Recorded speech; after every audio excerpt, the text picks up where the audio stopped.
Hello बच्चों, ये प्रश्न को देखते हैं। तो प्रश्न में दे रखा है ZnCd तथा Hg को संक्रमण तत्व नहीं माना जा सकता है। आइए मुख्य अवधारणा की चर्चा करते हैं। मुख्य अवधारणा यहाँ से अगर हम देखें तो प्रश्न से क्या पूछा गया है, जिंक, कैडमियम और यहाँ पे Hg को संक्रमण तत्व नहीं माना जा सकता है। तो यहाँ से अगर हम देखें तो हमें क्या दे रखा है, संक्रमण तत्व। संक्रमण तत्व किसे कहा जाता है? तो जो हमारे संक्रमण तत्व है वे तत्व कहलाते हैं या तो उनकी मूल अवस्था या तो उनके यौगिकों में डी कक्षक में अयुग्मित इलेक्ट्रॉन उपस्थित हो। यहाँ से हमने क्या बताया, संक्रमण तत्व वे तत्व है जिनमें हमारा क्या होगा, मूल अवस्था या यौगिकों में डी उपकक्षक में अयुग्मित इलेक्ट्रॉन उपस्थित हो, वो हमारे क्या होते हैं, संक्रमण तत्व कहलाते हैं। जिनकी मूल अवस्था या यौगिकों में डी उपकक्षक में अयुग्मित इलेक्ट्रॉन उपस्थित होते हैं, संक्रमण तत्व कहलाते हैं। तो यहाँ से हमने क्या देखा, जिनकी मूल अवस्था या यौगिकों में डी उपकक्षक में अयुग्मित इलेक्ट्रॉन उपस्थित होते हैं वो हमारे संक्रमण तत्व कहलाते हैं। तो यहाँ से अगर हम देखें तो जो हमारा जिंक है, कैडमियम और जो हमारा मरकरी है, तो इनकी मूल अवस्था और जो हमारे यौगिकों की अवस्था में जो हमारे क्या होते हैं, इनके डी कक्षक में अयुग्मित इलेक्ट्रॉन उपस्थित नहीं होते हैं। यानी अगर हम देखें तो जो हमारा Zn दे रखा है Cd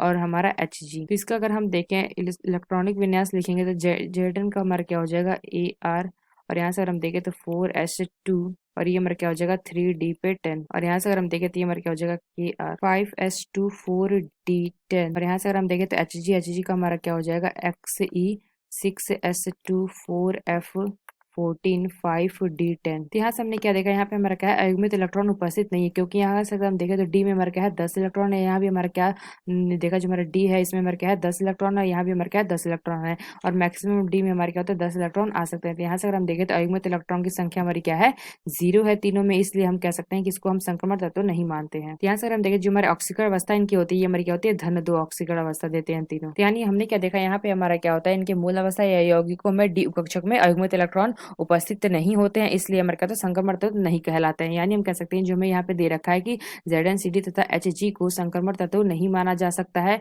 ये हम कह सकते हैं ये हमारा क्या है, सही है, यानी कि सत्य है। तो आशा करते हैं आपको समझ में आया होगा। धन्यवाद।